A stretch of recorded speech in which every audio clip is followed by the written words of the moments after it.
Greetings, Episcopal Church of Colorado, on this feast of St. Patrick's. I want to first express my thanks and appreciation for all of the ways in which your congregational leaders and members have worked together as we navigate this new landscape with coronavirus.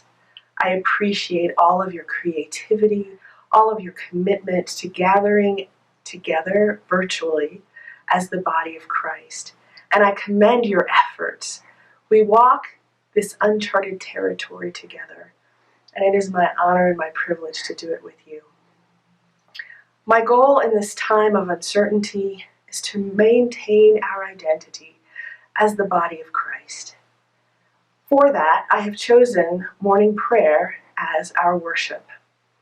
I've chosen it specifically because morning prayer allows everyone to participate more fully. I grew up in North Carolina watching my grandmother watch televangelists, and the shows would have preaching and singing, and then at the end, the televangelist would ask the audience to hold up their napkin or Bible or book or prayer towel so it could be blessed over the waves. It was at that point my grandmother would turn the TV off. In those moments, even as a child, I understood that grace doesn't happen that way. That grace happens in community. And so when I joined the Episcopal Church, I joined a church that I knew was anchored in the sacrament of baptism and anchored in the sacrament of Holy Eucharist, but understood clearly that our sacraments don't save us. We are saved by grace through faith in the one who gifted us those sacraments.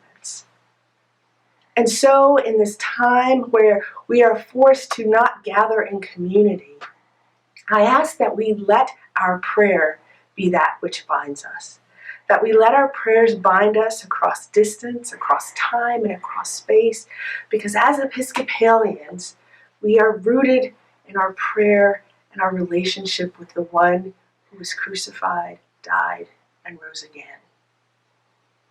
This afternoon, Bishop Michael Curry issued a statement saying, "It is reasonable to assume that some form of recommendation restricting public gatherings will continue for some time. Considering this changing landscape, I believe that suspension of in-person public worship is generally the most prudent course of action at this time, even during Holy Week and on Easter Day." I confess, I understood those words and why they were necessary, and yet I felt them deeply in my core. This is indeed a Lent for us, a Lent that will last longer than we are used to. I say to you that I will not ask anything of you that I am not willing to do myself. I join you in this Eucharistic fast, as I will not celebrate Eucharist in my home or for a few.